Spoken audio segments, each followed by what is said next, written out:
So, everybody, welcome back to For the Culture. Today we have a very special guest.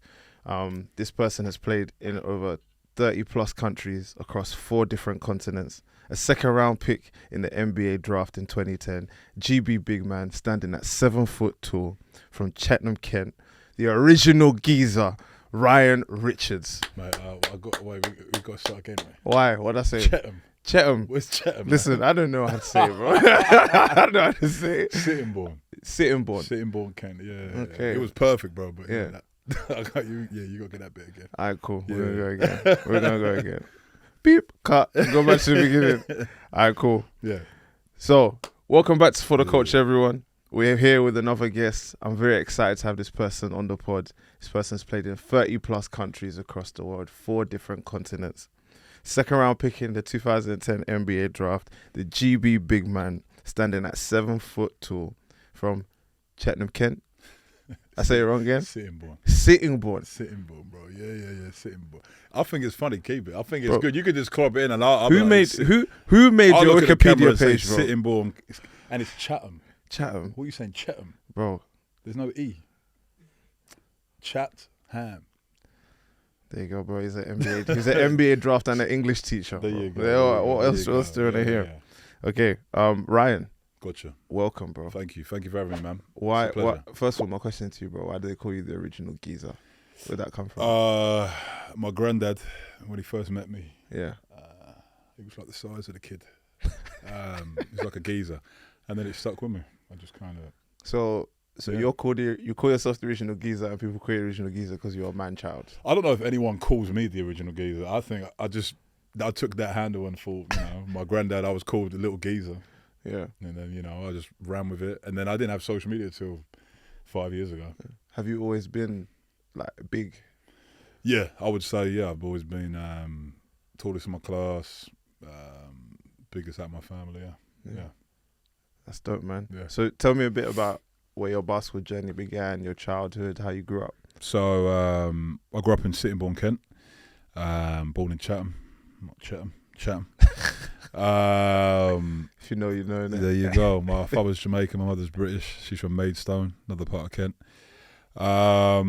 Grew up in not one of the best areas, but had a nice community around me. My brother moved over from Jamaica, Mandeville, when I was 11. Was huge into street ball and won. I was big on football.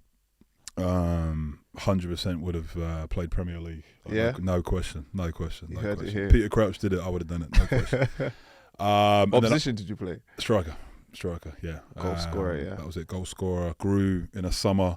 They tried to put me left back, and I said no. Then my brother was playing basketball. Just honestly watched him play. Fell in love with the way he moved. The whole and one street ball scene kind of mentality. And that was it. Never looked back. And that's your older brother, yeah? My older brother, yeah. I have 2 older brothers, 2 half brothers. My mum and dad had a son before they met. Cool.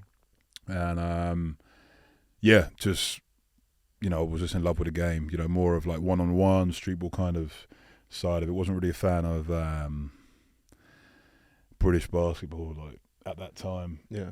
How it was run. Yeah. I just wanted to score and have fun. So how did speaking of that, how did you see it at that time from your perspective?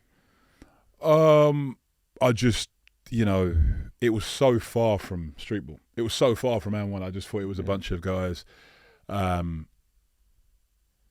just getting their hours in. Yeah. Over like it wasn't cool. Community, so yeah, it wasn't cool. Yeah. Community service, or like maybe there was on, I don't know, like probation or something, and they were like just they had to like just do hours. I don't know. I didn't really like see it as like, oh yeah, and there was no passion, and the gyms were terrible, and the basketballs were terrible. It was all bad. So I actually quit. Actually stopped playing for like a year, and then went back. Yeah. And then from there, kind of didn't look back. Every place has its own hoop scene, its own culture. What was like the Kent hoop scene culture like at that time? There wasn't any. There really wasn't. I think, our scene was kind of, everyone was playing in plimsolls, man. You know what I mean? At PE, we was in like our PE shots in plimsolls, man. We didn't have any basketball shops or stores. We didn't have any money. We just went hard. Like, we just went hard. You know what I mean? Like, winning a game was like, winning a 1-on-1, winning a 2-on-2, winning a 3-on-3.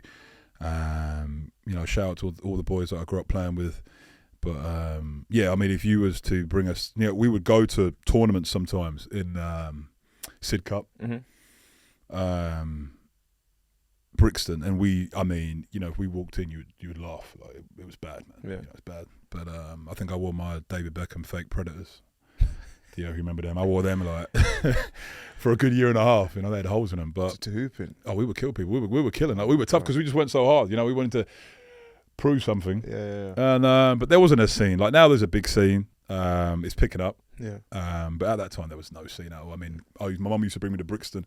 We'd go to Foot Locker, and it was like everything for me, man. I was like, I'd save up for like 6 months. I'd save up for like 6 months and be able to buy one thing. What was your first pair of basketball shoes after wearing first pair was and one hang time. And one hang times were my first pair. Did you say Dad on Men Spinners? No, I didn't say my that. boy got those. Yeah. My boy got those. I remember. But no, my first pair with that hang time and one shoes, man. I loved them. Wore them everywhere. Wore them at school. Wore them out. Wore them to little raves. Everywhere, man. You wore them to raves? Yeah, everywhere, man. Because we'd rave back then. We were kids. You know what I mean? There wasn't really a. Could you imagine someone wearing LeBrons in the function right now, bro? That's unheard of, bro. I mean, as baggy as the trousers are now, you might be able to cover them. You might be able to get away. You might be able to get away with it. But no, that was it. That was really. There was no scene. Now it's picked up again, like I said. But yeah, we're getting there. We're building. That's dope, man. I mean, like you said, building a culture is important. You're trying to do that a lot right now with what you've got currently going on. People may have seen on social media recently or heard about Ryan Richards Elite. Tell me what that is and what that means to you. Yeah, so to me, Richards Elite it's me playing 18 years professional. It's me coming from nothing and managing to make something, with my life. It's me with all my achievements in basketball, all the countries I've been, all the level of talent that I've been around and been a sponge around, brought to Kent, brought to England as a camp. Right now, we have big goals, which I'll touch on later. But I spent a lot of time in the States. My daughter's over there. I've been there for the last 12 summers. I always spend my summers in Chicago working out. And I've seen how they run the AAU. I've seen how they run things in Spain. I've seen how they run things in Asia. And I've taken a little bit of that, and I'm bringing that to England. And I think it's, obviously you want to sell yourself when you're doing a business, but I haven't really had to. And I haven't had a brand. I haven't been home the last 15 years. I haven't been around.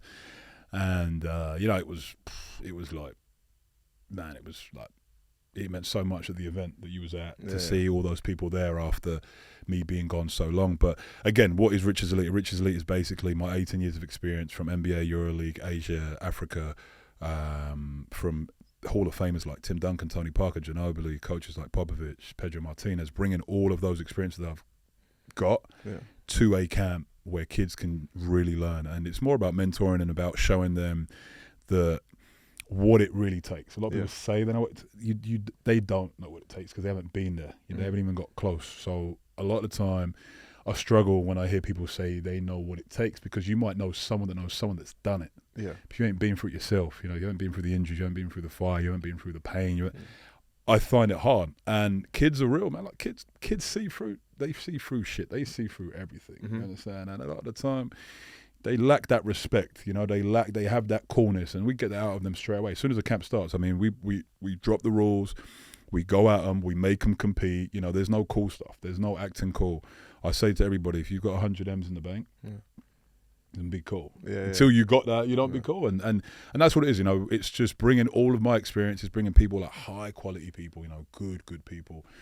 And letting the kids experience that, and that's kind of my main focus. And like I said, we've got big plans with it. It's picking up. I mean, year one, 6 kids before COVID. Yeah. July, we had 66 a day, so 130, I think 132 maybe around there. And this year we had about 220. Yeah. So it's getting there. Yeah. It's building. And given those experiences as children is obviously really important.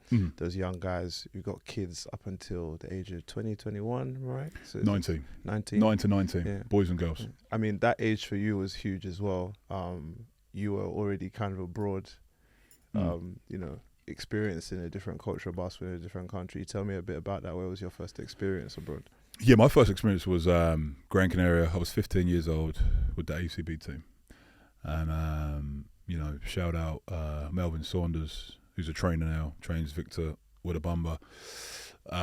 Will McDonald, who's a big brother to me, but these guys were, they were wild boys, man. They were fucking wild. Yeah. These were the guys that raised me from 15. So the stuff that I was around Yeah. as a kid, it was a lot. It was, would I want my son to go through that as now being 32?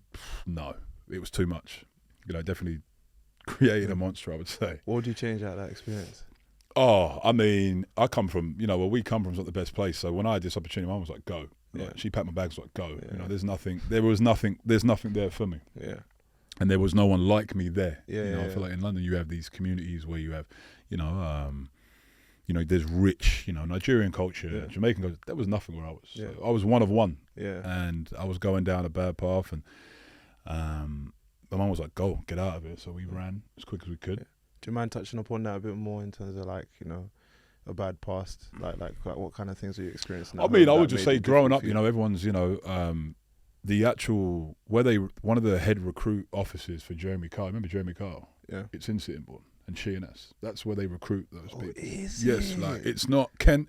Kent is beautiful. It's a garden of England. I love it. I'm proud of it. I mean, I would never live in London. Yeah. Kent is, everything for me. Yeah. But there's parts that are bad. Like they say parts in London are bad. Yeah, okay, but you can look at you can see there's someone who looks like you. Yeah.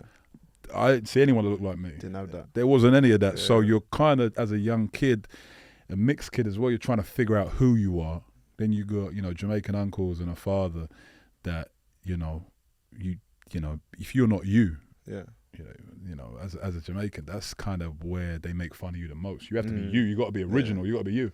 Yeah. And I'm just kind of this kid that's lost. I don't know what side I fall. There's no one like me in school. So they're all making fun of me because I'm the, I ain't got the patois, I ain't got the accent, and so it was tough. And then my brothers would, be tough for me as well. So I was lost, man. And then basketball was my your place to put your place to feel home. Yeah, but everywhere else you felt alienated. Exactly, and then that was my kind of outlet. But I took what they taught me, and growing up, how the bullying was, and how if someone's older than you, like the respect factor, like being robbed. Robbing people, like kind of. When's the first time you got robbed? Oh, first time I got robbed, I think I was 11 on my way to school, and I actually robbed somebody.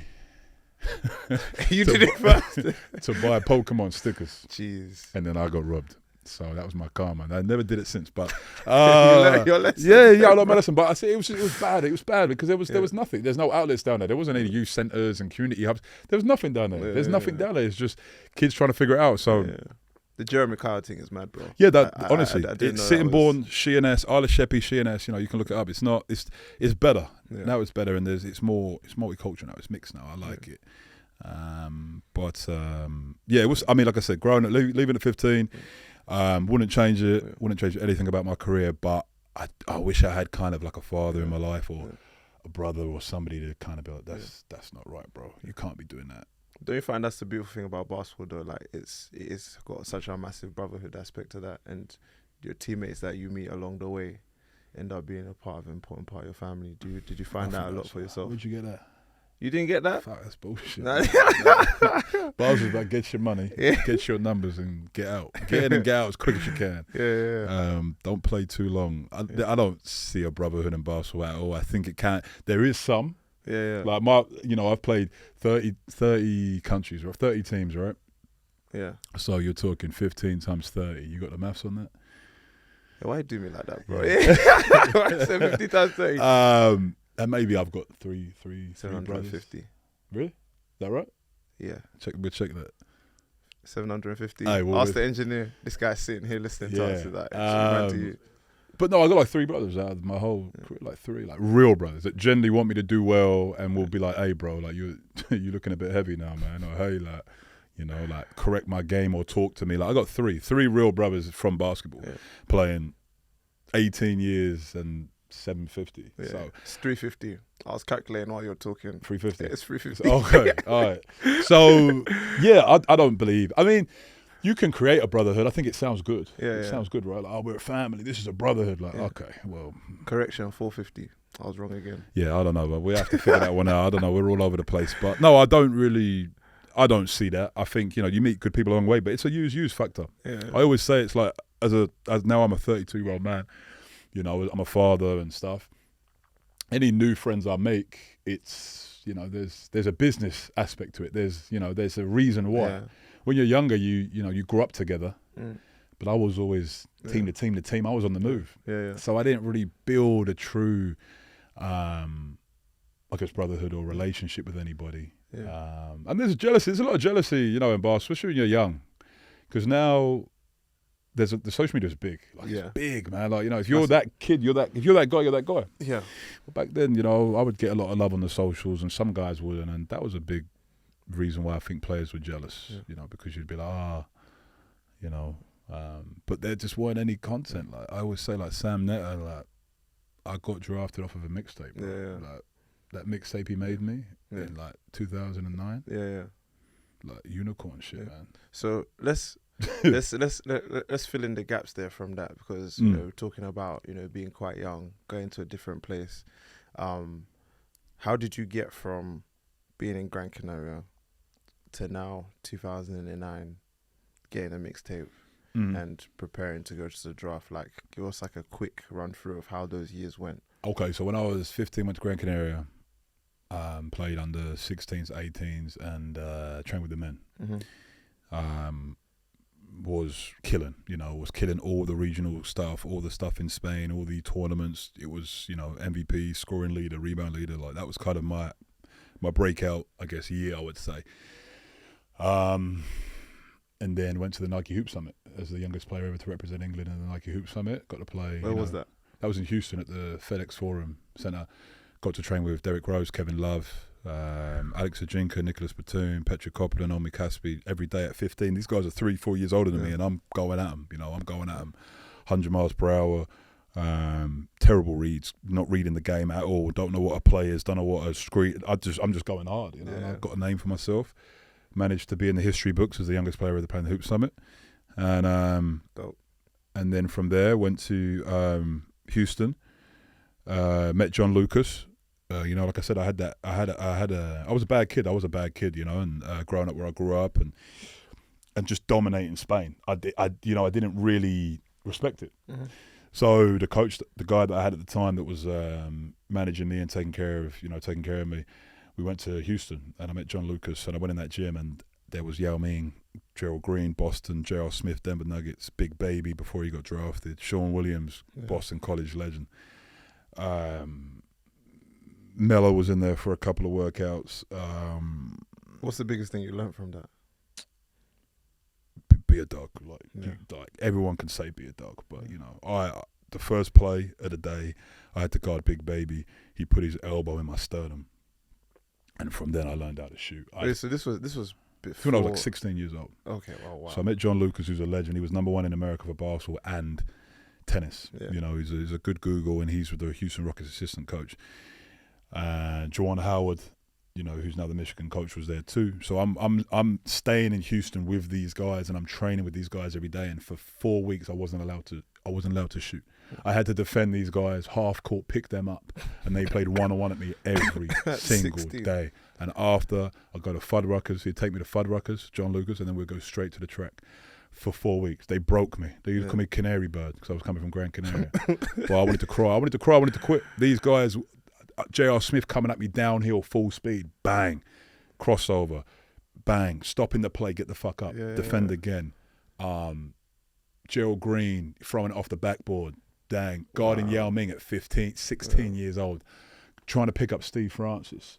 And that was it. Bro, you played against some crazy people. Yeah, 15, 16, that's who I was playing against, and the year, and just before, Kevin Love, Patrick Patterson, Dante Green. These are some legends too. They didn't get as much love in the NBA, Green, but Patrick has had a great career.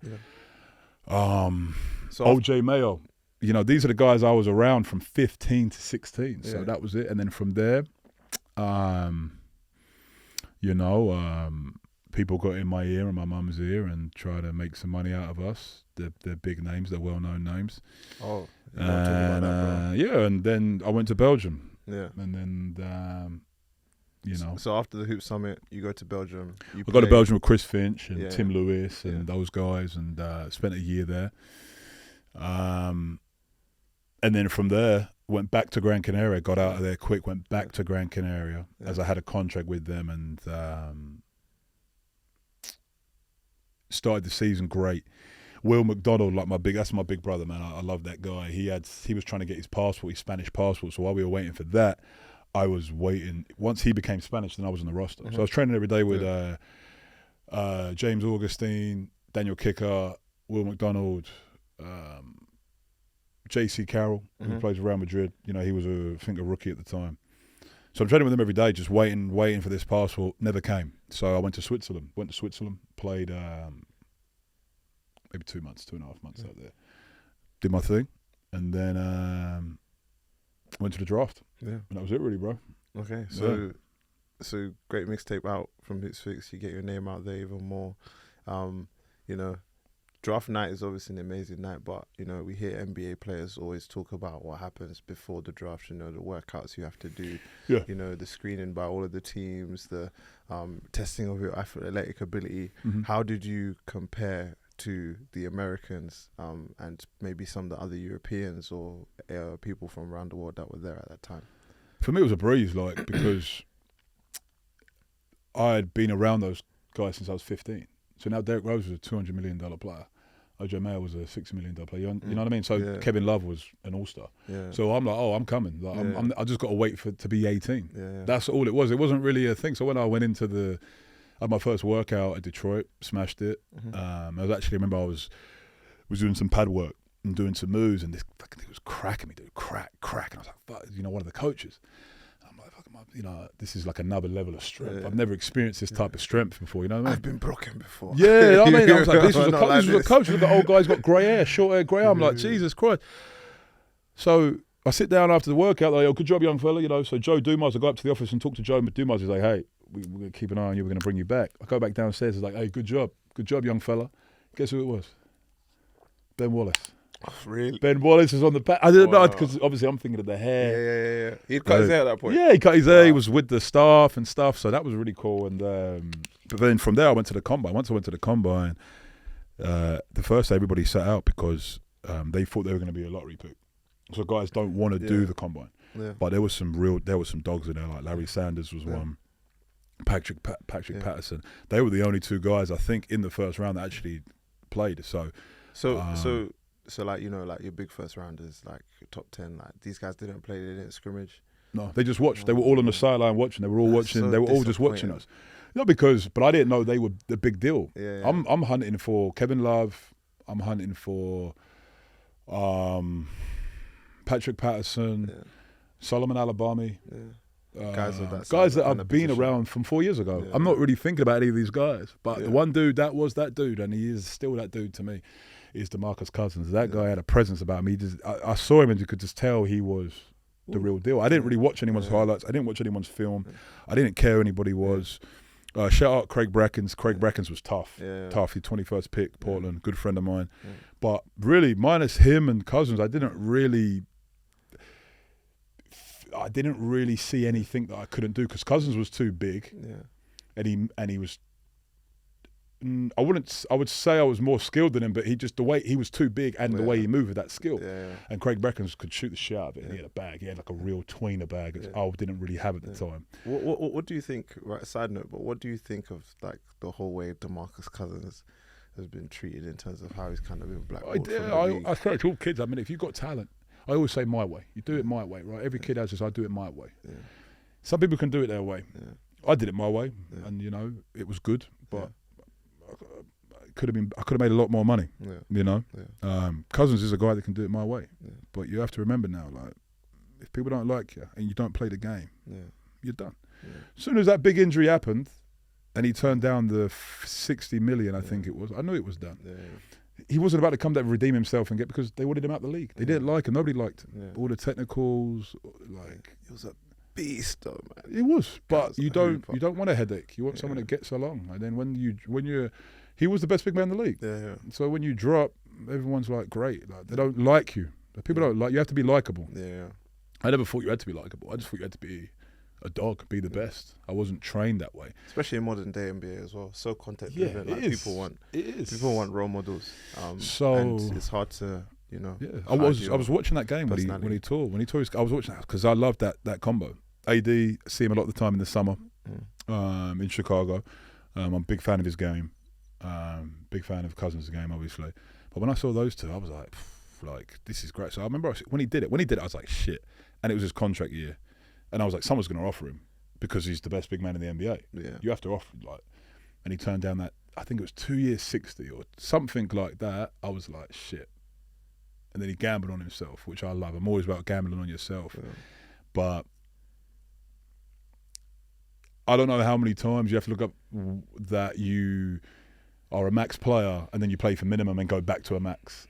I think maybe Hassan Whiteside's one. Yeah. You know. What happened to that guy? I mean, yeah, his story was crazy. He was in Lebanon and faked an injury. Yeah.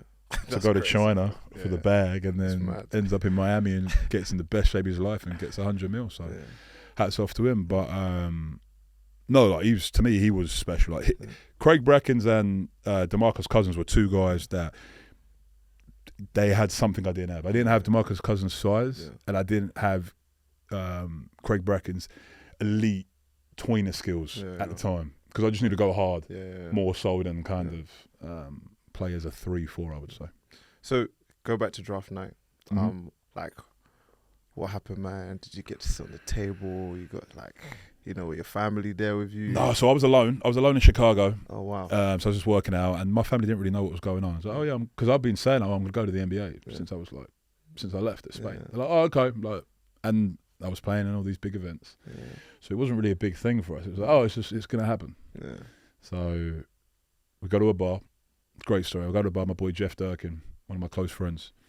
Kind of like you said, a bunch of people's names I don't know, but keep it. We're fine. Yeah, Jeff Durkin, man, one of our real close friend, man, good dude, real good dude, from Chicago. He's British American. He played with the England under 20s team back in the day. But anyway, so we go to a bar, Theory Bar in Chicago. Shout out Theory Bar, and we have the little back area, and we invite a bunch of people. My agent's there, and there's probably about 30 people in there, and we say, hey, we're going to do a shot every pick, you know, because I know I'm going top 20. I just destroyed everybody in these. Ain't no way I ain't going top 20. This was like every workout, great feedback. We're going to take him. So we wait like 5 picks because we know I'm not going top 5 because Cousins, Wesley Johnson at the time. There's dudes that didn't work out. You know, so we get to like 19th pick and then we're like 12, 13 shots in now. We want to slow it down, and then people start leaving a bit. They start leaving. I'm like, damn, all right. Then I get a phone call.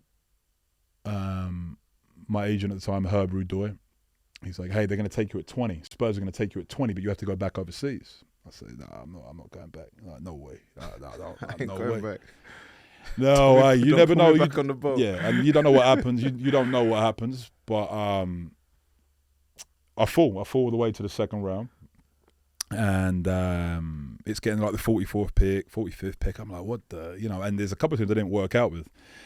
So I'm thinking this isn't going to happen. So I go to the toilet. Next minute, everybody's screaming in the bar. Really? Like, oh, shit, everyone's going crazy. So you missed it? I missed it. Yeah, I was in the toilet. I was taking a piss. I was pissed. I was mad. I was mad because I was like, because the guys that I was destroying in these workouts were going, and and I didn't understand college, the system. I didn't understand it. I just thought the basketball CV. I killed it. So why? Not that. Oh, you didn't play anywhere the year before. You was in Switzerland anyway. So I come out and everyone's like, yo, and I'm pissed. I'm mad. I'm furious, bro. I'm mad. I'm just like, get me. Yeah, and I'm drunk, and I'm like, just get me in. Just get me to San Antonio. Get me there. Like, just get me there. Yeah. Popovich calls me. Hey, right, you ready to get to work? I'm like, yeah. Is that how he talks? Oh, I can't really do the accent, but the way he talks. But he called me, and I wasn't happy because I was pissed. Yeah.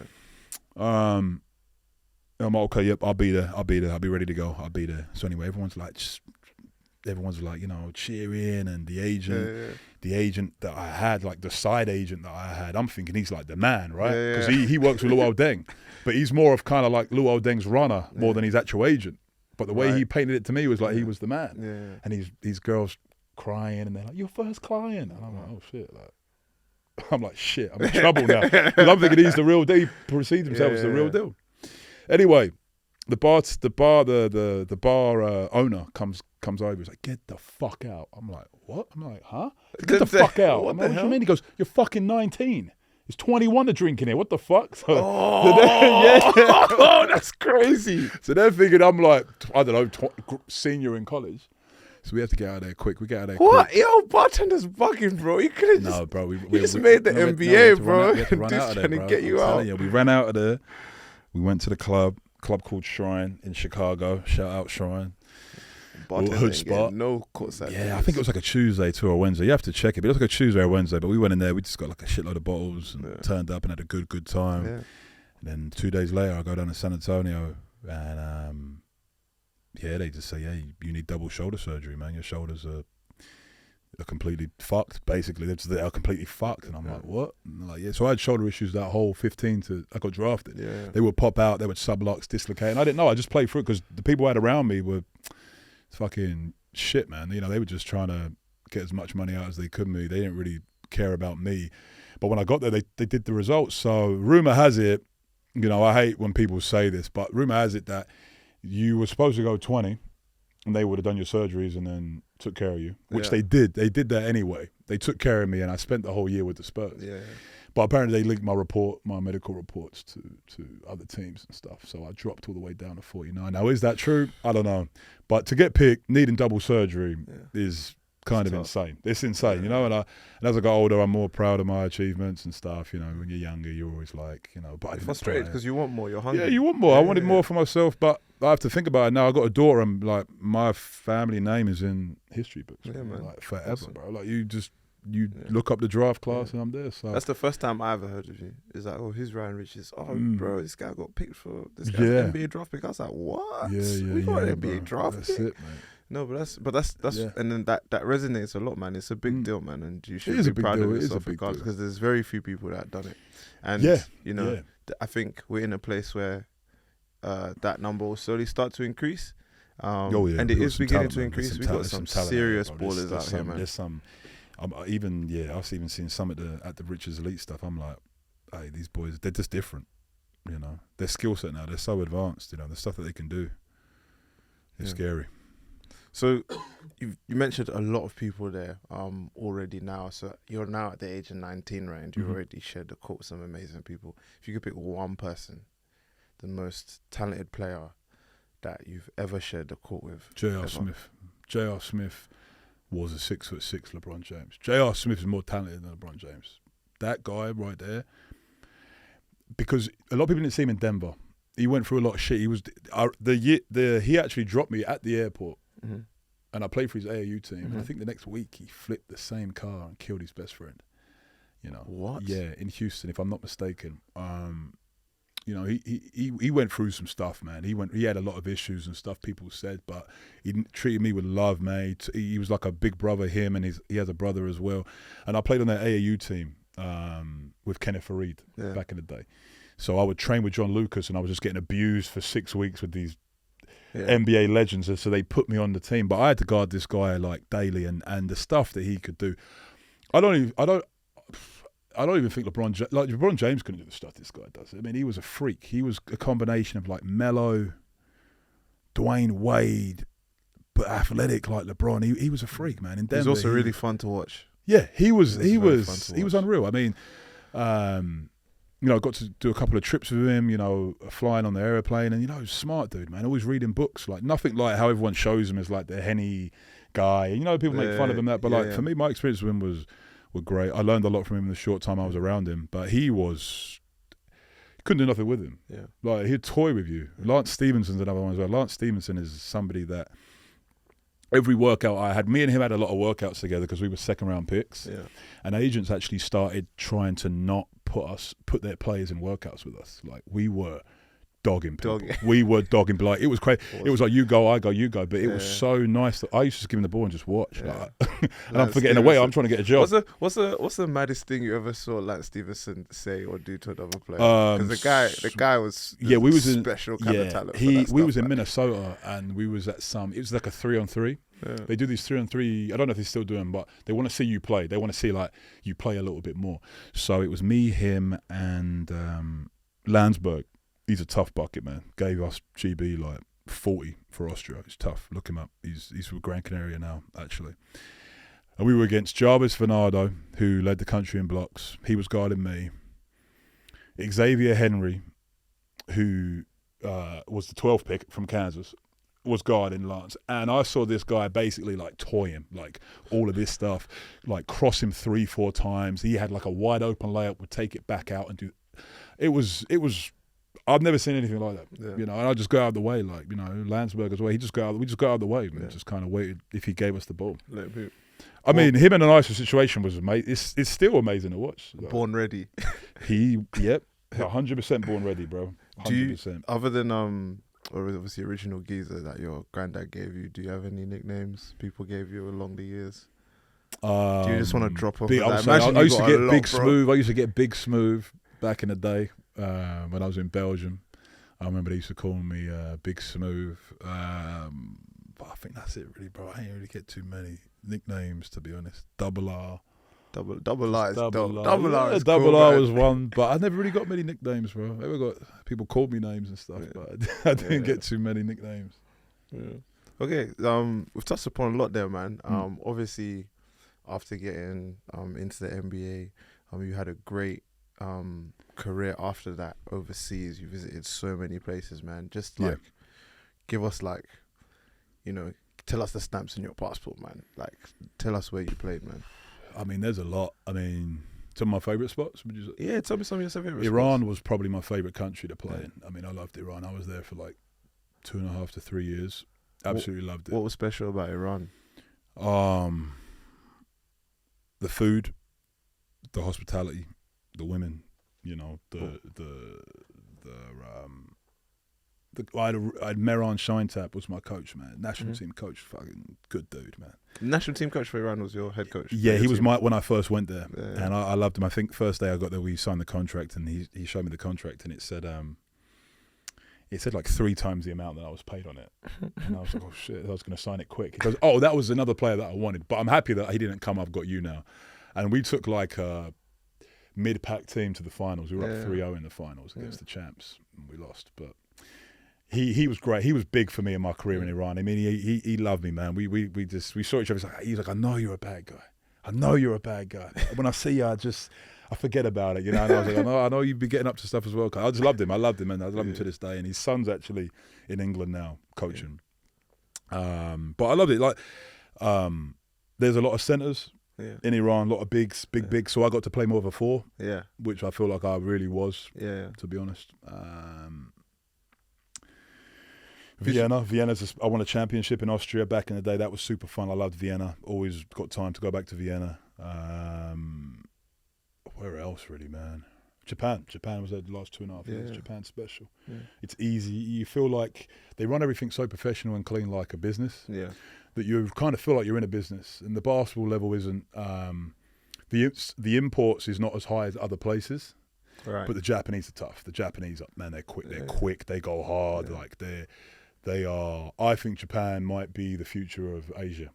Oh, for real? Yeah, I do believe the B League is going to be the future of the whole of Asia. I think it will overtake China. Oh, really? Over the leagues in China? Yeah, man. Okay. It's special. And then the imports. A lot of them are older, and it's about if you meet someone that's played in Japan for a long time, they usually speaks on kind of their personality and how they are as a reference and as a person. Yeah, it's not easy to play there. Yeah. A lot of guys go there for 1 year, but if you can stay there for like 3, 4, 5 years, it says a lot about you as how they accept you. Yeah. And it's about getting along. It's about getting along with your teammates, being a good dude, rather than I would say being a killer, if that makes sense. Yeah. As an import, it's more kind of like, hey, we're all there, for the same thing. Yeah. So I would say Austria, Iran, and Japan, probably my top 3. Nice. And what about your least favorite 3? What is your least favorite, and why? My least favourite 3, man. You can just say one. You don't have to say all 3. It's tough because I might want to go back there and do some Richards Elite camps. I was in Russia. I was in Samara, Russia. They're not a team anymore. That was tough. That was miserable, man. I was in Russia for a little while. I didn't like that at all. I'm not gonna lie. But the people were great. I love the people, but I just didn't. That was pretty miserable. I was in Estonia. That was miserable. I didn't like that. I was there for a short time. What was miserable about it? Oh, I just didn't like the coach, man. I didn't like the coach. I ain't gonna lie. I didn't really like the coach. The travel sucked. It was the VTB.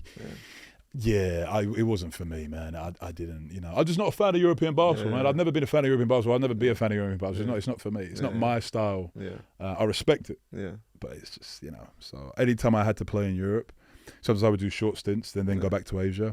I was like, thank fuck, man. I want to get out of here. So just too many imports, too many egos, too many coaches, too much fakeness, bro. Like, everyone's here like, oh yeah, we're a team. No, we're fucking not a team, bro. Like, we've got 7 imports on the team. We need numbers. You know what I mean? Like, did you find?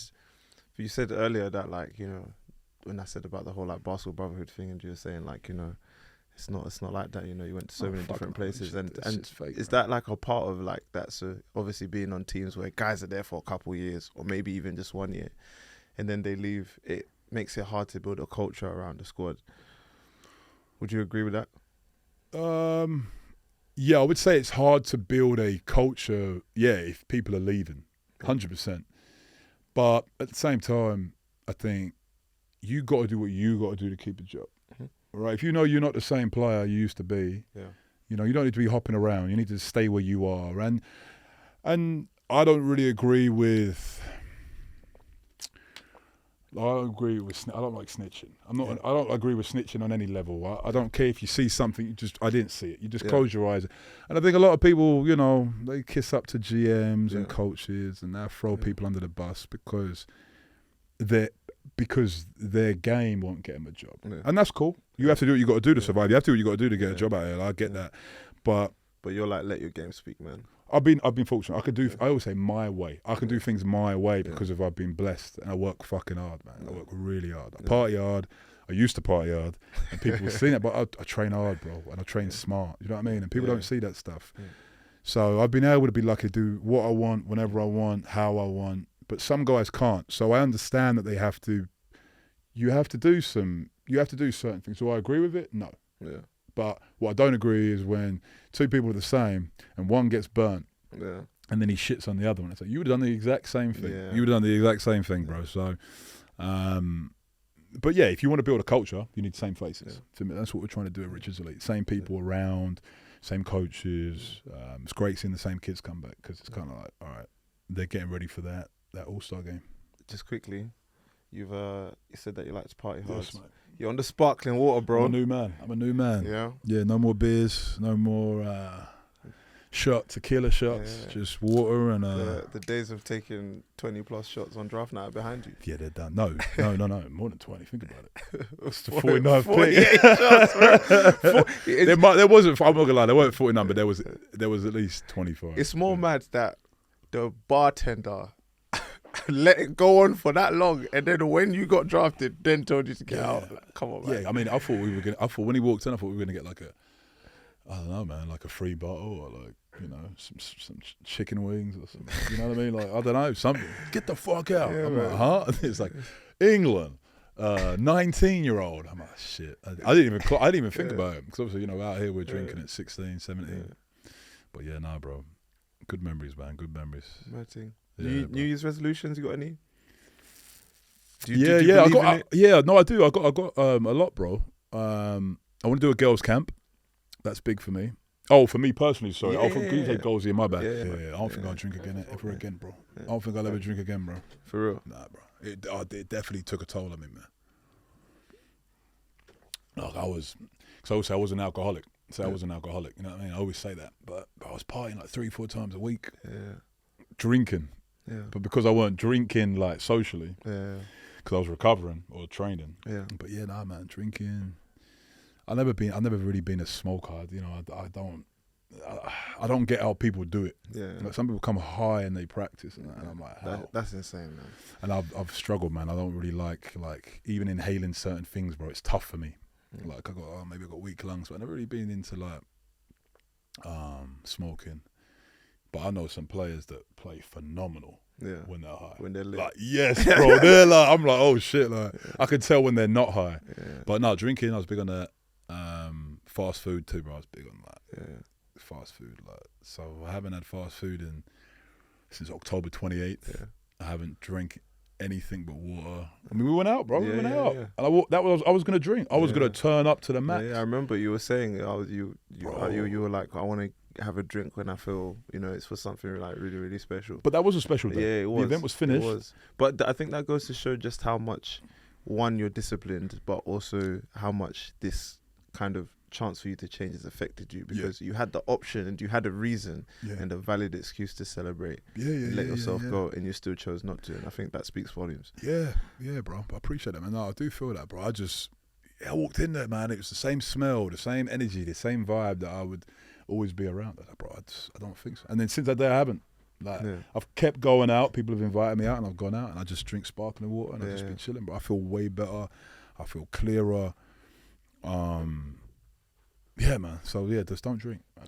Don't do it, man. Don't do it. Don't drink, kids. Don't drink, kids. Nah, but because just a little bit, and I don't think I'm a little bit person, bro. Yeah. I struggled out. Definitely got addicted personality, and I go like 100%. I can't kind of. I just have a couple. Yeah. What's one thing Ryan Richards can't live without? Shit, man. You first, man. What's one thing you can't live without? Oh, man. Yeah. Hey, bro. You're the guest, that's a bro. good one. Nah, that's a what's good one. What's one thing I can't live without, Yeah. man? I don't know, bro. I think I can't live without. It sounds dramatic, innit? And like people will be like, oh, "You're a bit dramatic," but I don't think I can live without hoop, man. Really? Like basketball, bro. Like in many aspects, not like just playing it, whatever, bro. Like it has to be around my life. It's been around my life for so long that I can't see. Love that. What other place? Like I can't live. I can live without it. Do you know what I mean? Like, my family members, my family know I love basketball. Yeah. Anyone I'm in a relationship with, my girlfriend knows that, basketball's a big part of my life. And that was something I will always be consistent in every single one of my relationships with people. Oh, I love that, bro. It's not my personality trait, but it's affected a lot of my personality. So yeah, man, that's what I'm going to say. Yeah. Yeah, man, I'm going to have to think about that, man. What I can't live without. It's tough. Obviously now my little girl, man, my daughter, obviously, they got that now. But what I can't live without, bro, I think it's peace, bro. Yeah. It's peace. Do you know what I mean? Yeah. Like that, not worrying about nothing is, can't beat it. I mean, I think just energies, like it's, it's like, energies, but it's big, bro. Like energies around me, like bad energies just can't do it. So I just say positive energies, bro. Positive energies around me, like I can do so much more. Like, I go so much further, like. But I'm gonna think, because I could live without basketball now, bro. Yeah, you think? Yeah, when you play 18 years, bro, like it take a toll on your body. Yeah, it do. It takes a toll. Like I think I saw that Thierry Henry. Did you see that Thierry Henry video the other day? Like, bro, you die. Like when you play at the highest level, like there's things I can't do anymore. Yeah. And I watch highlights of myself. And I'm like, fuck, man. How'd you get that? Like how? Like, and I'll always find a way. Is that me? Yeah, I'm like, fuck, 'cause it's just effortless. It used to be so effortless. Now, I love the work. I love the work I have to put in to continue to play. I really enjoy it, like the warming up. The recovery, like putting certain foods in my body, understanding now, like, oh, okay, I feel way better after I ate that than that. But just the effortless, bro. Like just to come down the floor and just like, hey, like yank left to right and just move like effortlessly and then like attack and take off. Can I do that? Yeah, but it needs to be probably like the end of the second quarter and I'm like fully warm. Like I can't just start the game like boom. So. Yeah, and then if I get the older you get, like, I don't think I'll ever enjoy just playing with my boys. You don't think? No, not. I will, but like too competitive. I wouldn't even because none of them are ever going to be able to beat me, no matter how old I am. But like, it's just not the same. You know what I mean? Like I always said, I always wanted to create an old league, like an old man's league. I've always wanted to do that, like a over 40s proper league, like where where it's legit, you know what I mean? Like, they have them. Like you got some like legit old hoopers. Like I love the big three. Yeah. I like, please, man. If this goes well, get me in the big three. I want to play. Get me in the big three, please. I will torch these guys, please, and I'll do it. I'll put on for the UK. It was here this summer in the UK. Met Hezzy God, man. Oh, bro, that was sick, cool. bro. That was so tough, was bro. Shout out to love London that, bro. Hoops. Yes, that bro. That was was dope. the London scene too. Like I always get on London, and I take digs at London all the time. But big respect for everyone that's involved with like picking up the scene, yourself included, bro. Like you lot are doing so much, and now when I travel, like we're getting respect. Like people see things, they know things. You know what I mean? And it's big, bro. Really, that's really interesting. Actually, it's really picking up. So like you obviously being abroad, does like our content get out there? Like, yes, no, it's for sure. Like the stuff that's gone viral and that, because people, like even in America, like they hoop in England. Like, they still parts of America, like they have black people in England. Yeah. That's how bad it is in America, man. I struggle. Yeah. But I mean, Joel said it on the first episode. He was like literally, like there's people in America that literally know nothing about where they are in America. No, they don't, bro. Yeah. They don't, like, you know what I mean? Like, it's bad, but no, it's picking up, bro. Like, and I love seeing it. Like, you just said Joel, right? Mm-hmm. Don't yet, bro. Like he's traveling the world and stuff, and then I see people that he's with. Yeah. You know that. Oh no, I was talking about Joel from Hoops Space. Oh, sorry. But you're talking about Joe from who now works with Chicago Bulls and stuff, right? Yeah, seen him as well. Joe Pinchin. Yes, but like I love seeing that stuff. You know what I mean? Like, it's getting out there. I think it's really, really cool. But at the same time, when I see everyone's kind of branching out, like I would say, just go where you're respected. You know, like stay where you're respected. You know what I'm saying? Like, you ain't got to run back here and try to build something here because that's powerful, bro. I don't know, like just stay where you're wanted, man. You know what I mean? He's doing his thing over there, and other people are doing their things. And I see other guys playing overseas, and I see a lot of young guys going overseas now, like trying to make it. Like keep at it, bro. Stay there. Stay where you are. Like there's no need to come on. Yeah. Okay, man. Next questions, man, are gonna be a bit about the class of '91. Yeah, I saw that the other day, man. Yeah, I saw it the other day, yeah. So shout out to Ball 91 and Hooper's Voice for putting this post out. It was really cool.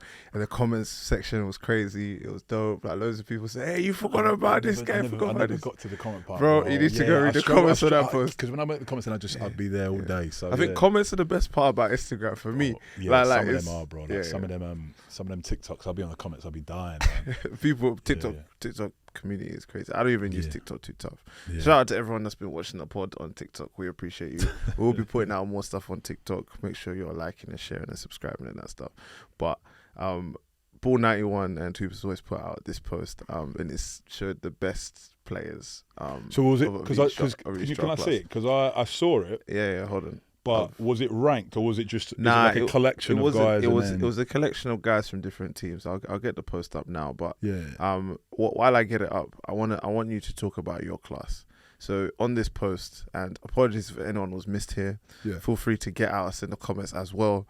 But the class 91 that was put up here: Ryan Richards, Ovi Soko, Levi Noel, Ryan Martin, Raheem May Thompson, Gabe Olaseni, Kofi Joseph, Will Saunders and Adam Dosby. What was it like playing against these guys? Like, did you meet with them a lot? Like when you were younger? I know all of them. Yeah, but I didn't really get to play with them. I wasn't really in the scene because I left so young. Yeah, so I never really got to be in like the scenes, like the London scenes, and is it RAF back in the day, the games, the Final Fours, and all of that. Can't remember, bro. I'm 97, so you're a baby. Anyway, so I wasn't really around. I only get to see all them at England camp and stuff. But Adam Thosby, bucket, could score, couldn't pass to save his life. Just list them off to me, and I know all of them. But obviously, who was the other one you said? Obviously, Osoko was in that draft class. See, because I never got to play with Obi. Kofi, I never got to play with Obi. Gabe Olaseni is now at the Lions. So Gabe, when we were younger, Gabe got cut from our GB team. Oh wow! He got cut from the GB team. He was dunking everything. He ran us like KG. Do you know what I mean? I loved him. He was like blocking shots. I've never been a shot blocker. Yeah. Never have, and it's definitely not going to happen now. But he, man, he was punching shots, dunking. But he got cut from the GB. He got cut from the England team. I think not the GB team. He got cut from the England team. But Gabe was tough, man. Like his energy was sick. Like he was kind of funny, jokey, like high energy. Not high energy. He was like just an easygoing guy, but he was good energy. You know what I mean? Like we teammate you want. Yeah. Especially like the stuff that he's doing. I love it, man. Like I love how he's like the anchor of GB's defense. You know what I mean? And like kind of running that and killing it. The Lions. Got to see him the other day. So shout out Gabe. He's having a little boy, I think he said. That's dope. Congratulations, man. Yeah, man, I'm a bit jealous, man, because got me a little girl. You want a lad? I'm playing, man. I wanted a lad. But no. So, yeah, Gabe was tough. Did you say Will Saunders? Yeah. Will Saunders, my guy. Me and him got into it. We nearly had a massive fight. What, on court? Yeah, man, he'd always box me up, bro, and fucking like throw his he's bony, he'd throw his like arse into my knee every time, like trying to box me out. So I grabbed him one time, threw him on the floor, and we just squared up, and then been boys ever since, really, man. I think that kind of brought us closer. Yeah, so that was Will. Will was tough, bro. He was tough, like shoot the shit out the three. Was athletic. Who else was on the list? You say Levi Noel? Was Levi Noel on there? Levi Noel was like. Levi Noel, I wanted to be Levi Noel when I was 14. Yeah. He was a 6'4" point guard, like slow-mo. He was Carl Anderson before Carl Anderson. He was sick, bro. I want to say he had like Jordan 11s. Yeah, like Jordan 11s, I think, because his dad's cold, bro. You know, his dad's a legend. Oh, wow. His dad's like a BBL legend, bro. His dad was like elite. And I remember he would just be like, he had this like little, like in and out. Like I remember Levi was tough. It's the Raheem May Thompson as well. He's obviously still playing Division 1. Yeah, I never had much time with Raheem. I didn't, but he was a freak athlete, bro. He was like a really, really athletic. Funny guy too, man. Like bubbly personality, cool to be around as well. Another one. It's good class. Yeah, Kofi was a bucket. Yeah. Like I never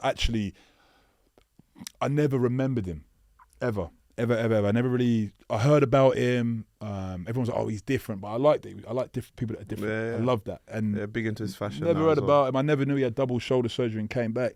So we had a game. I signed with Plymouth for like a month before COVID. Yeah, I remember actually, bro. So they're like, "Oh yeah, he's not that good. He's not that good." Yeah. All these guys talking shit like they're gonna. Bro, I think he had like, I don't know. He didn't have 40. You know, I don't want to care because I wasn't guarding him. Yeah. But he had about 30 something. Yeah. And then I went and looked at him like, all this shit. You guys are talking and he dropped 40 points. Actually, I can't say that on camera. I can't say that. Well, I'll say that off. I'll tell you another part off camera, but I can't say that part. But yeah, no. Okay. I definitely can't. No, that part. But he was tough. I respect him, bro. Like, I saw he got to Saudi. You don't just get to Saudi, bro. Like, you got to be, you understand? Like, these leagues, like, I feel like people in like Europe look down on those leagues, but they do their research, bro. Yeah, you got to be a bucket. Like, you're not just going to come here and they ain't just going to sign you because you played in this league. So, yeah, man. But I think there was some heat on the older classes, right? Was that it? Yeah, there was some heat on the older classes. Yeah. So I'm going to ask you a question in a bit, but I'll just quickly skip through what's been put here. So some big names in 93 class, Jesse Chuku, got Joe Hartley, Zach Wells, Raphael Thomas Edwards, Devon Vanderstrom. Devon was tough, bro. Devon was. Devon, yes. Devon was, to me, everyone now is talking about Cam. But, nah, bro. Devon, I mean, I know he had some injuries in his career. I know his career didn't go the way he wanted to, you know, but dude was fucking tough, man. Yeah. Like, I saw him post to one guy. Like, I think that was it. When I met him, he was like, I remember he had a Velcro Fox's biscuit wallet, dude. What? What? And I was like, who is this guy? Like, and they were like, oh, he's like this. Because I'd always hear about him, and I trained with him a couple of times in Sheffield, but I didn't really see anything, you know, because he was just a guard, and I didn't really. But he would really exaggerate crossovers, you know, like kind of like really long, and I was like, whatever. And then I went away. I was away, and he was away, and he was with Baskonia, but it was called Tau at the time in Spain. I was going to sign there, but I didn't go. I stayed in Gran Canaria. And I mean, these are EuroLeague players, so he weren't going to play. He was a kid. And then went to GB Cam, but he was good. He was solid. Like, you know, he was killing. But that poster that he had, you'll be able to find it. I was like, okay, like this kid's serious. Yeah, I think, you know. Yeah, I don't know what he would have done if he went to college, but him at 19, how old was Cam? Cam, 21. Because I spent a little bit of time with Cam at Surrey during that COVID year. He came and played. Yeah, and I mean, he was shifty, he was tough. You know what I mean? I think he had an ankle problem when he came, but yeah, a game winner for us as well. What's in Surrey? When we were at Surrey, yeah, but. You know, he was young. He was super young. You know what I mean? And he was playing with his own age. Yeah. But them at the same age, like 18, no, Devon, bro. Devin, 100%, bro. Like, 21, no, maybe it's a bit different in it because, I mean, he's doing his thing now. But no, Devin's one. I would say Devin's probably number one in that class. I don't think. Really? Because I don't know those younger groups too well. Yeah. But I'll give him his flowers, man. You look up that dunk, bro. Maybe you clip it in on this. It was already. Oh, no, I will find it. Bro. I will find it. I'll clip it in. Post like a 7-footer, bro. And I'm there like, I didn't know what to do, bro. It was crazy. But no, him and Cam, that would be a good debate. That would be a good debate for the people. Yeah. People down there, let us know who do you think is better. Yeah. Devin Van Distrom, Cam Hildreth. 18. I'm saying 18, bro. At the age of 18. Cam's, he's doing his thing now, bro. He might be next, man. He's doing his thing. So salute to him for that. But man, he got the cosign from KD, bro. Did he? He got a cosign from KD. KD was like, this kid's tough. Oh, yeah. This wasn't recent though, was it? It was like late last year, I think, like mid. The move, right? There's something. The move, like a mass okay, I saw that, but I saw something the other day from Jeremy Sochan. Yeah. Where he's like the number one. Is he number one scorer? What on his team? Something like that. Something like that. Anyway, but he's killing it, bro. That's what I'm saying, bro. All these Killer Cam is killing, and like it's cool because. Oh no, you can't call him Killer Cam, bro. Why? There was an original Killer Cam, bro. This guy's name was Cam, bro. His name was Killer Cam. All the old heads will know who this guy is, bro. Oh, as in what, the rapper? No, Killer Cam, bro. There was a Killer Cam before Killer Cam. He went to Tassis. I don't know who. Okay, well then you need to look him up, bro. His name was Cam. I don't know his last name. I forgot, but he was a killer. But ask Josh Bett. He was kid was the original Killer Cam, bro. Okay. And he had the soundtrack Killer on his back in the day on streetball.co.uk. Okay. But we're going way back, bro. You're too young. Lie. But it's alright, bro. Don't worry. It's alright. I'm gonna educate myself after this. And that's also the great thing about sport, man. You know, like there's people like, you know, old school. I'm gonna call you old school for the time being. You're older than me. I'll take it. You're older than me, right? So you know, a lot of like new school people that might tune in. You know, might learn a little bit of something about the culture, man, and you know, might teach some stuff too, hopefully. So is there anyone, you know, from like new school kids right now, we already named quite a few people that are playing the league, active players, reaching their prime that are impressing you? Like British guys? Yeah, British guys. I'd like what? Clue me up quick because I don't know. What's Jeremy Sochan's story? He's from. So his mom is Polish. Yep. I'm not sure where his father's from. Mm-hmm. It's probably somewhere out there. But he went to Itchen College in Southampton. He played there. Oh wow! Okay. For years, but I believe he grew up in Milton Keynes.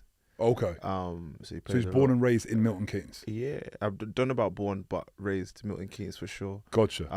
And went to Itchen College, and then he's gone abroad and, you know, played elsewhere. But the reason he doesn't play for GB, I think there's some political stuff. I heard a story that his mum didn't have the money to pay England basketball. Yeah, and they didn't want to pay for his passport or something like that. Is that it? Yeah, something like that. And then he went to play for Poland instead. Oh, that's England, isn't it? But England, the culture claims him, bro. He's one of our. No. I was about to say I mean, he's clear, bro. He's already clear, bro. Clear. But I love his game. I'm a big fan of his game, and I love that he was talking shit, bro, and like going at people. And I saw the Westbrook. I love interview. it as well. In the Westbrook interview he did, before he played a game, like Westbrook. This was just after he got drafted, but before the first game of the season, innit? Yeah, he was talking about Westbrook or something. Russell Westbrook. Like already going at him. I like this guy, bro. So I feel like it was in a jokey way as well, though. But to say that rather than be like, oh, I can't wait to have a chance to. He just real. He seems real. So I like him. Isaiah Roby's a good friend of mine from Nebraska. I went to Nebraska. They're boys. They were with the Spurs together. Yeah. So you know, I never got to ask him what like his story is. I don't know him or anything, but him. I'm trying to think of some other guys. That I would know coming up. To be honest, I don't follow it too well. I'm not going to lie. I don't follow the British talent until I kind of see it. There's a kid at UNC right now. North Carolina. Big guy. There's a few kids right now. I had a couple of big plays the other day, and I saw that. Great Osabor's had a few good games. Yeah, I'm not bad, man. I'm giving you old names you don't know. You're giving me young names I don't know. But no, I mean, like I said, I think we're going in the right direction. But to me, it's sad because it's like, well, what are we gonna do with all this talent? Are we finally gonna fix like the shit? Yeah. Or just having Keep having great talent that dude, leaves. how do you lose? Yeah. Dude, how do you lose a kid that I didn't know he grew up in England, in Milton Keynes. But was he that when you knew Jeremy Sochan? Was you going to say he was going to be a lottery pick? And no, you didn't think that. I didn't think so. But that's also because if you asked me at the time a few years ago, would I think any British kids would be? I probably would have said no because there's not a lot, and it's that kind of thing. If you need, like, we've always kind of been told, or the premisconception is that we're not as talented and we can't go to the NBA and stuff like that. So I automatically think that we can't, and that's negative and that's not good. But I believe it now because I'm seeing it, and I want to believe in it because believing in it helps build it. That's what I'm trying to tell these players, bro. I'm trying to tell these kids, like, bro, you can do it. Like, who? Because England, I always say England, we are famous for, like, hating, bro. We hate and we put each other down like it's ridiculous, bro. Yeah. Like, it's like, yeah, and they say, what have you done? Like, what? Do you know what I'm saying? I don't get it. It's big in British, but it's big in British basketball. Like, I see it all the time, and it's like, no, I never thought he was going to go to the league. Do you know anyone in the league? Do you have any experience in the league? Yeah. Do you? So where did you get this idea from? So I really want us to get out of that bubble. Yeah. If I leave anything to the game, I'd love to be like, oh wow, like Ryan did it. But then they'd be like, oh, he was 7 foot. Like, there's always an excuse, man. Come on, bro. There's an excuse. But yeah.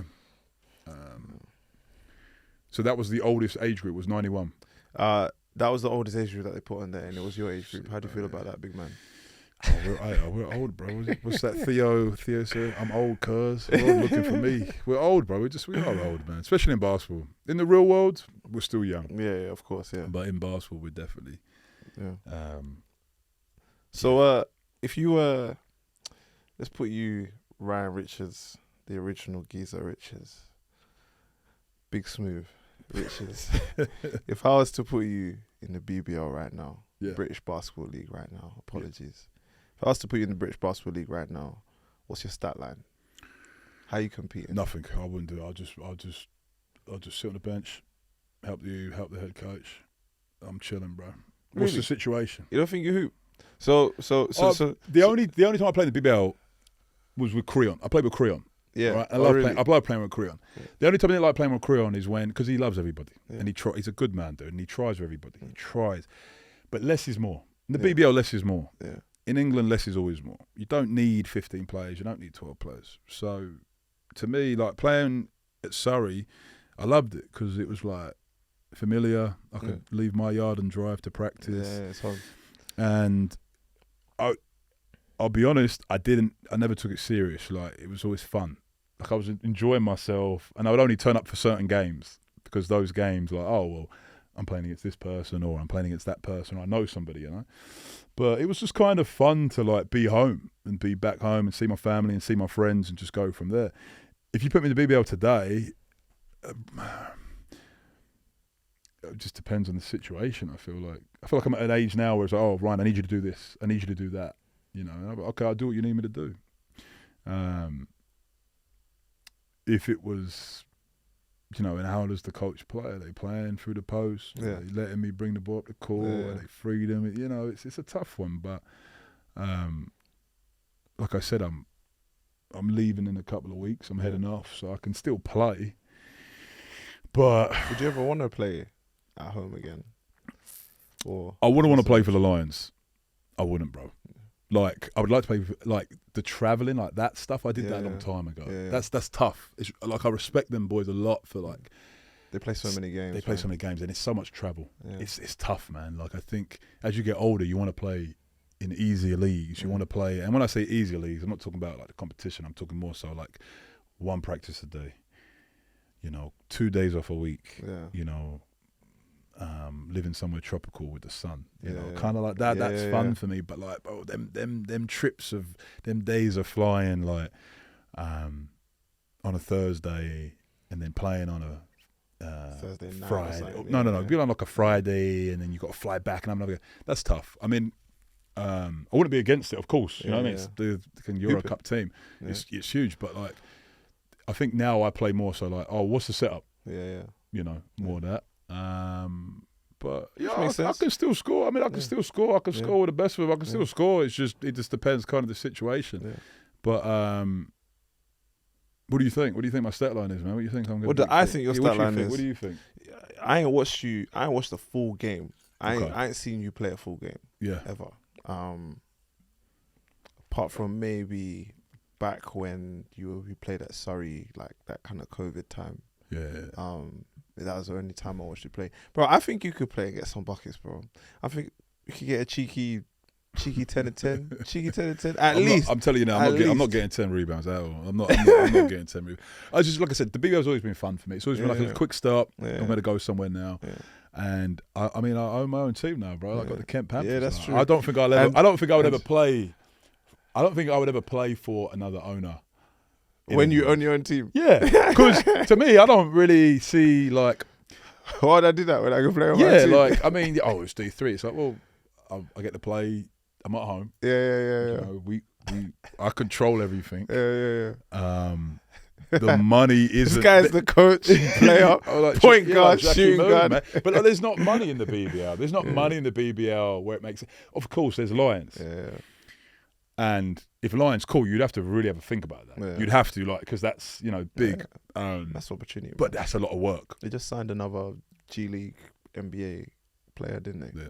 I don't know who they just signed, but that's and they got real money. So they got real money. Then you're going to do it. But the money that's in the BBL, bro, I'd rather just play D3 and just kind of decide, hey, practice is done, boys. Bring it in. That's cool, man. Yeah. Speaking of that, bro, so 40, 10 and 5. Yeah, D3. In D3, bro. Yeah. What possessed you to walk on the court and punish these civilians like this, bro? I tell you what, man. Because you played against civilians. You didn't need to do that to civilians, bro. No, I'll tell you what it was, bro. And I'll be dead honest. There was like, and this is a thing that I always have. When people talk in England, whoever you are, I find it really hard to take it personal. Yeah. Because what I've achieved and what I've done. Yeah. And I could turn it on when I want to turn it on. That's the thing. When I want to turn it on, I'll turn it on.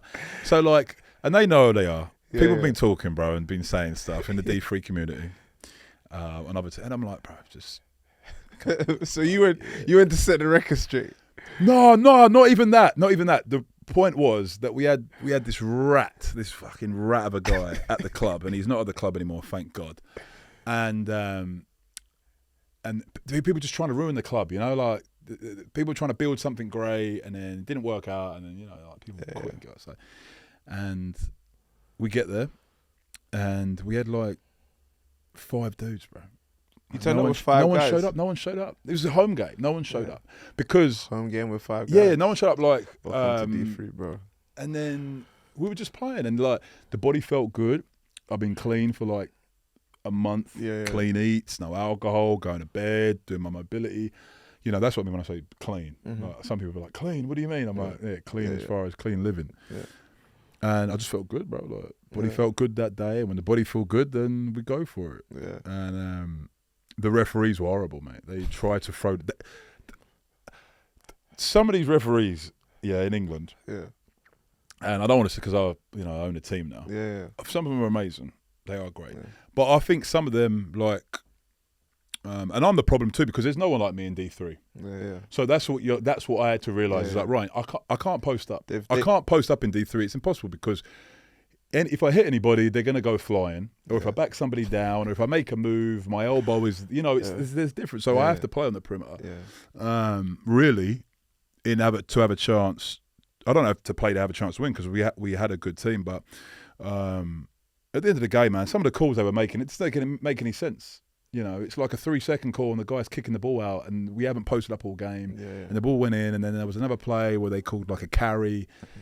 And they didn't call a carry the whole game, just little things. So then we hit the overtime game winner. Yeah. That was it, bro. But I wouldn't say I was going for it that day. I just felt really good. My body felt great that day. The knees felt good. The back felt good. And then we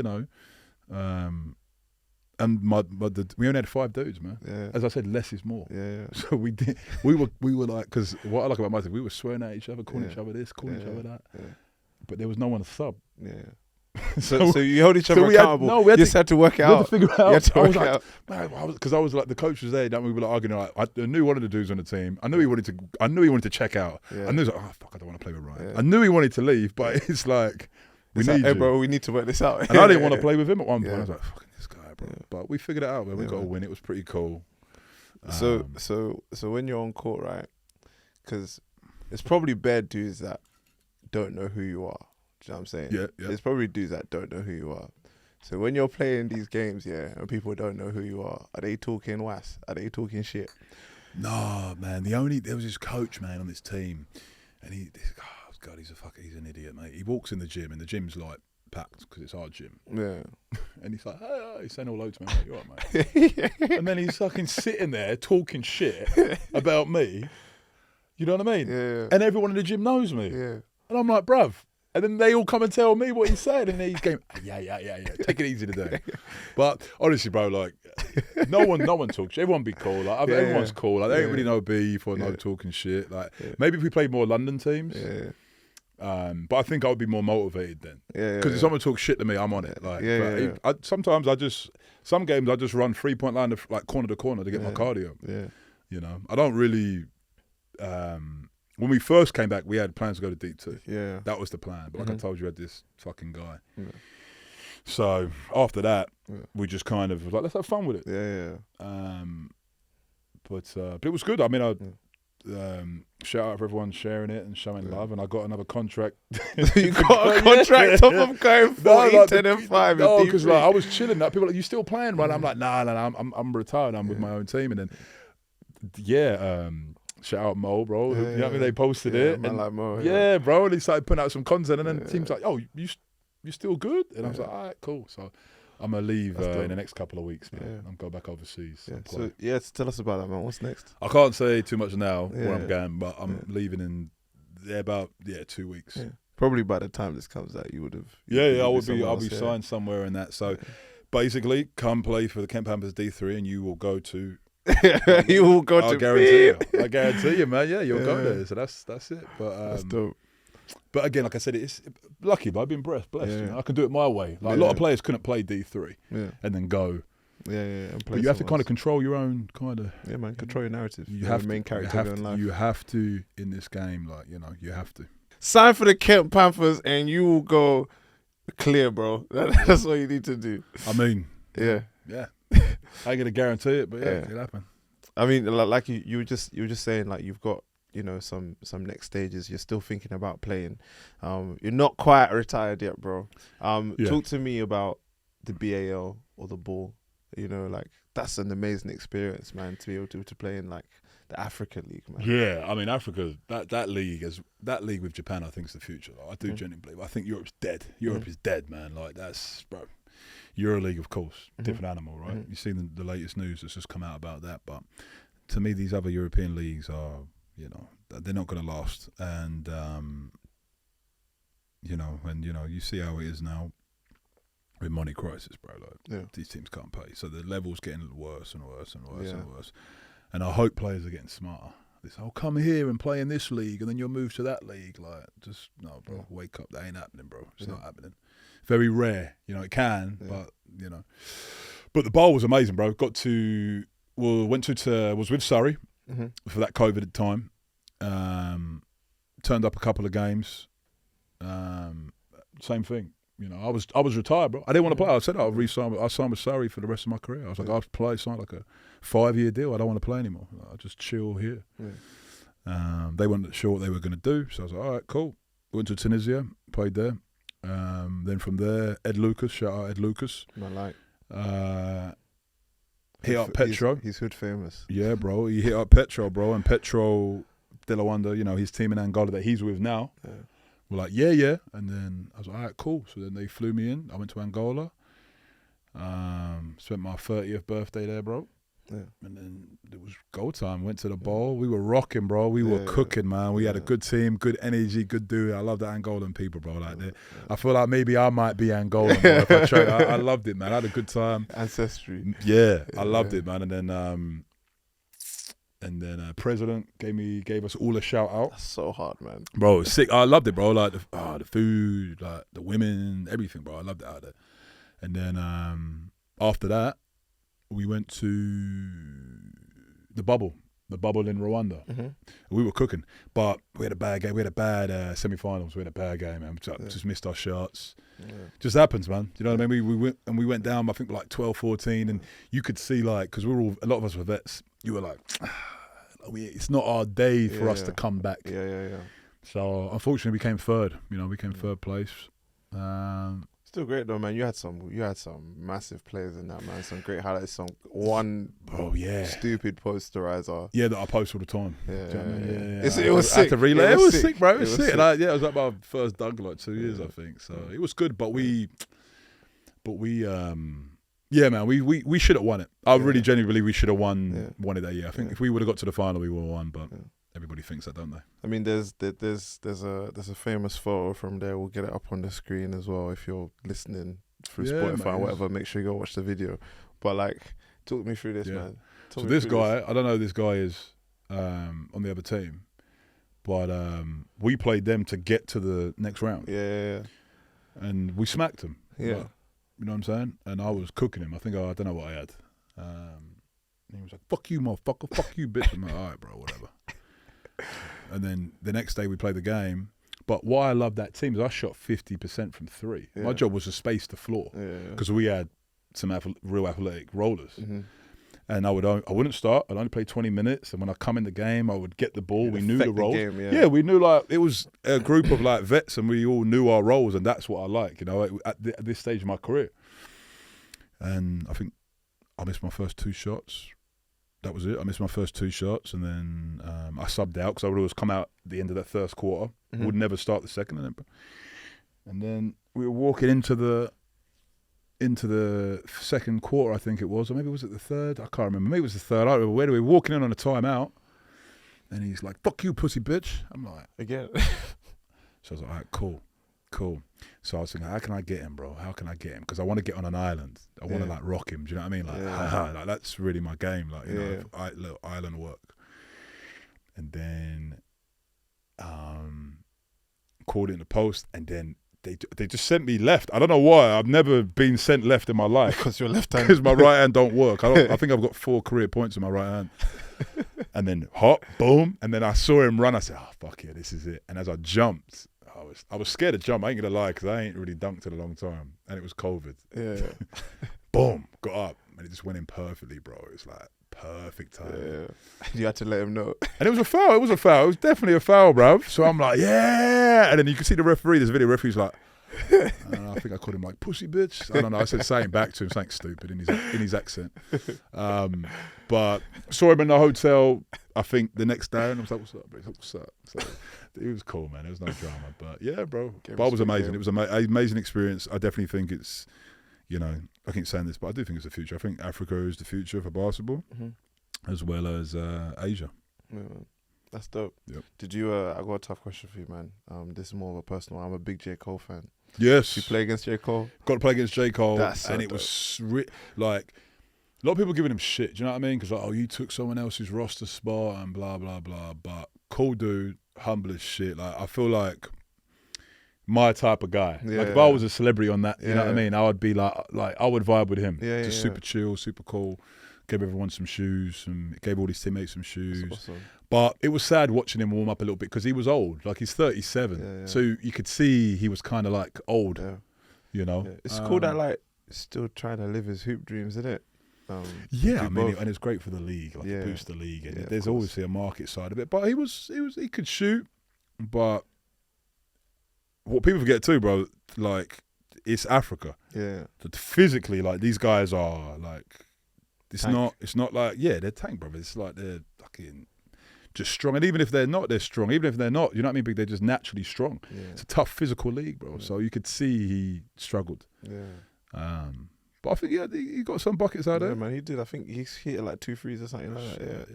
Yeah, man, he got to play in the first ever NBA Africa, bro. Trust me. It's part of history, man. Respect to J.Cole, man. More to him than he already is. So, you know, hopefully, man, wherever you go next to play, you know, hopefully the people will be watching you, man. Go support some of the guys that are out there. Yes. And when you're done, bro, playing and you retire, really hope to see you back playing for the Kent Panthers, man. I think once you're done abroad, bro, you should carry on playing, like 100%, bro. I think for my cardio, I'm definitely get my steps in. I'll be out there now. We'll see how the body feels on the day. Man. It feels good. Maybe I'll go for 41. But I'm telling you, man, people need to watch out, man. We're coming, bro. Give us a couple of years. Yeah, I've got one last question for you. Cool. This will be the closing question, my friend. For